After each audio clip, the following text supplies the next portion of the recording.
राधे राधे दोस्तों, आप सभी का स्वागत है आपके अपने ही यूट्यूब चैनल में सोनू सर कॉमर्स क्लासेस में। तो आज आपका अकाउंट्स का एग्ज़ाम था 22 मार्च 2023 का। तो आप उम्मीद है आप लोग का एग्ज़ाम बहुत ही अच्छा गया होगा। तो चलिए आप लोग का आंसर की मिला लेते हैं, कितना आप लोगों ने सही किया है।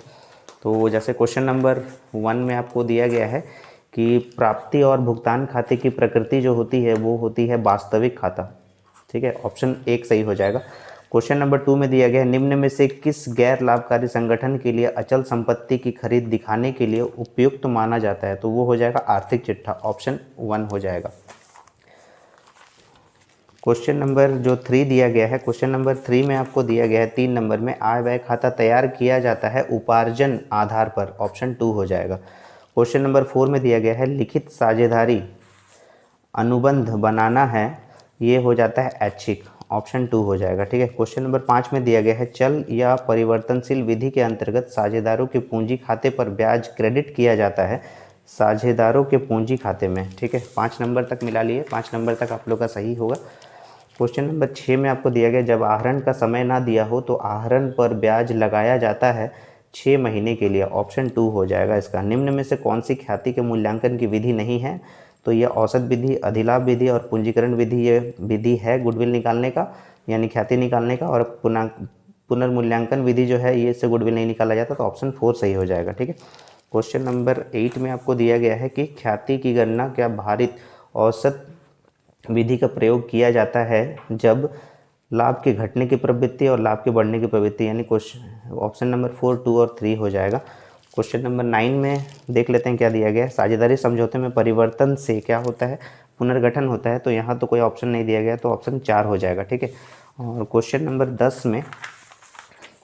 10 में आपको दिया गया है कि XYZ जो है वो फर्म के साझेदार है जो लाभानी को 4-3-1 के अनुपात में बांटते हैं। उन्होंने भविष्य में इतना 5-4-3 के अनुसार लाभ विभाजन करते हैं, तो सेक्रीफाइसिंग रेशियो यानी त्याग अनुपात क्या होगा। ठीक है ना, तो सेक्रीफाइसिंग रेशियो जो होता है, सेक्रीफाइसिंग रेशियो का फॉर्मूला लिखते हैं आप old ratio minus new ratio लिखते हैं। तो आपको पूछा है एक्स और वाई का सेक्रीफाइस, तो एक्स का हो जाएगा 4-3-7-1-8 यानी 4/8 माइनस न्यू रेशियो हो जाएगा 5-4-9-3-12 यानी 5/12 हो जाएगा। तो इसका हो जाएगा एलसीएम लेंगे तो 24 आएगा, 8-3-24 यानी 12, 12×2 24 यानी 10, तो ये हो जाएगा 2/24। और y का अगर सेक्रीफाइस निकालेंगे तो ये आ जाएगा 3, 4-3-7-1-8 यानी 3/8 माइनस 4/12 हो जाएगा। तो इसका एलसीएम लीजिएगा तो 24 आ जाएगा, 8-3-24 यानी 9, 8 यानी कितना आ जाएगा 1/24 यानी 2/24 और 1/24 आपका सही आंसर हो जाएगा 1। और यहाँ दिया गया है आपको x तथा y साझेदार है जो लाभ को 1:1 के अनुपात में विभाजित करते हैं। वे z को 1/5 भाग के लिए प्रवेश कराते हैं जिन ख्याति के लिए 25,000 रुपये का योगदान दिया है, तो फर्म के ख्याति का कुल मूल्य क्या होगा।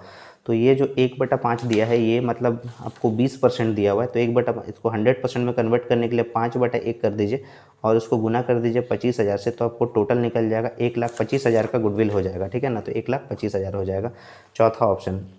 उसके बाद आपको दिया गया है क्वेश्चन नंबर 12 में, क्वेश्चन नंबर 12 में आपको दिया गया है कि यदि नए साझेदार ख्याति का नगद राशि में लाता है और तथा ख्याति खाते में पहले से ही शेष विद्यमान है तो ख्याति पुराने साझेदारों में अपलिखित की जाएगी, तो पुराने लाभ विभाजन अनुपात में, ऑप्शन 2 सही हो जाएगा। ठीक है ना, अवकाश ग्रहण करने वाले साझेदार के लाभ के हिस्से को शेष साझेदारों के द्वारा ग्रहण करने के संबंध में अन्य सूचना के अभाव में यह मान लिया जाता है कि लोग उसके हिस्से को ग्रहण करेंगे पुराने लाभ विभाजन अनुपात में, तो ऑप्शन 1 हो जाएगा इसका। ठीक है, उसके बाद क्वेश्चन नंबर 14 में दिया गया है कि साझेदार के अवकाश ग्रहण करने पर सामान्य संचय की राशि को सभी साझेदारों के पूंजी खाते में हस्तांतरित किया जाएगा, तो यह आपका पुराने लाभ विभाजन अनुपात में किया जाएगा, ऑप्शन 3 हो जाएगा। मृत्यु पर ख्याति का मूल्य का हिस्सा दिया जाता है मृत साझेदार को। ठीक है, ऑप्शन 2 सही हो जाएगा। 15 तक मिला लिए आप लोग। 16 नंबर देख लेते हैं, मृत साझेदार को देय राशि का भुगतान उसके डैश को किया जाता है, तो यहाँ हो जाएगा निष्पादक को किया जाता है, ऑप्शन 3 सही हो जाएगा। ठीक है, नाम मात्र की पूंजी जानी जाती है अधिकृत और रजिस्टर्ड पूंजी यानी 1 और 2, ऑप्शन 3 सही हो जाएगा। यदि 10 रुपये वाला समता अंश प्रत्येक 12 रुपये पर निर्गमित किया जाता है तो उसे कहा जाता है प्रीमियम पर निर्गमन, ऑप्शन 2 सही हो जाएगा। 18 के बाद 19 नंबर देख लेते हैं। 19 नंबर में लिखा गया है लाभांश सामान्यतः डैश पर दिया जाता है, तो लाभांश जो होगा वो प्रदत्त पूंजी पर दिया जाता है, ऑप्शन 4 हो जाएगा, ठीक है ना। दायित्वों के कुल राशि में सम्मिलित होता है, तो ये हो जाएगा आपका चुकता पूंजी हो जाएगा, ऑप्शन 4 हो जाएगा, ठीक है। 21 नंबर 20 नंबर तक मिला लिए, 21 नंबर देख लीजिए। अंशों को जब्त किया जा सकता है याचना राशि के भुगतान नहीं देने पर, तो ऑप्शन 4 हो जाएगा। अंशों के हरण पर अंश पूंजी लेखा डेबिट होगा, ये हो जाएगा आपका मांगी गई राशि से, ठीक है, ऑप्शन 2 सही हो जाएगा। 22 के बाद आपका 23 नंबर देख लेते हैं। 23 नंबर में जब्त अंश खाता का शेष उसके पुनः जारी होने के बाद हस्तांतरित कर दिया जाता है, तो ये आपका हो जाएगा हस्तांतरित कर दिया जाता है संचित पूंजी में, ठीक है। उसके बाद दिया गया है कि ऋण पत्र है, ऋण पत्र है ऋण का प्रमाण पत्र है, तो ऑप्शन 1 सही हो जाएगा, ठीक है। 24 नंबर तक मिला लिए। 25 नंबर ऋण पत्र की प्रीमियम की राशि का उपयोग किया जाता है पूंजीगत हानियों को समाप्त करने के लिए, तो ऑप्शन 4 सही हो जाएगा। खुले बाजार से क्रय किए गए ऋण पत्रों को यदि तुरंत रद्द नहीं किया जाए तो वो क्या कहलाते हैं, वो विनियोग कहलाते हैं, ऑप्शन 3 सही हो जाएगा। 27 नंबर में देख लेते हैं। 27 नंबर में दिया गया है जब ऋण पत्रों को छूट पर जारी किया जाता है और प्रीमियम पर शोधन किया जाता है तो निर्गमन के समय निम्नलिखित खाते में से किसे नाम किया जाता है ना, डेबिट किया जाता है, तो ये हो जाएगा तीसरा ऑप्शन, ऋण पत्र निर्गमन पर हानि का खाता को। और एक व्यवसाय की संपत्तियों को 28 नंबर देख लेते हैं। एक व्यवसाय की संपत्तियों को डैश के रूप में वर्गीकृत किया जाता है, तो ये हो जाएगा गैर चालू तथा चालू संपत्तियाँ, ऑप्शन 3 सही हो जाएगा, 28 का 3। 29 नंबर में दिया गया है कि चालू संपत्ति में शामिल है स्टॉक, देनदार, रोकड़, इनमें से सभी, ऑप्शन 4 हो जाएगा, ठीक है ना। कंपनियों का आर्थिक चिट्ठा अब तैयार किया जाता है लंबवत प्रारूप में, ऑप्शन 2 सही हो जाएगा। आर्थिक चिट्ठा में ऋण पत्रों को किस शीर्षक के अंतर्गत दिखाया जाता है, तो ये सुरक्षित ऋण के शीर्षक में दिखाया जाता है, ठीक है, ऑप्शन 2 सही हो जाएगा 31 का। 32 नंबर देख लेते हैं। जब 2 या अधिक संस्थाओं के वित्तीय विवरणों का विश्लेषण किया जाता है तो इसे कहा जाता है आंतरिक फर्म विश्लेषण कहा जाता है, ऑप्शन 1 सही हो जाएगा। वित्तीय विवरणों के विश्लेषण की उपयोगिता किसके लिए नहीं है, तो ये भारत का राजदूत के लिए, ऑप्शन 3 सही हो जाएगा। और आपको दिया गया है 34 नंबर में क्वेश्चन में दिया गया है जब व्यवसाय की खराब स्थिति को अच्छा दिखाने का प्रयास किया जाए तो इसे क्या कहा जाता है, तो व्यक्तिगत पक्षपात कहा जाता है, तो ऑप्शन 1 सही हो जाएगा। आप लोगों ने यहाँ तक सही किया कर चुके होंगे। 35 नंबर का देख लेते हैं कि अम्ल परीक्षण अनुपात की गणना करने में निम्नलिखित संपत्तियों में से कौन सी संपत्ति को ध्यान में नहीं रखा जाता है, तो स्टॉक को नहीं रखा जाता, ऑप्शन 3 हो जाएगा। लाभदायकता अनुपात को सामान्यतः डैश में व्यक्त किया जाता है तो प्रतिशत में व्यक्त किया जाता है, ऑप्शन 2 सही हो जाएगा।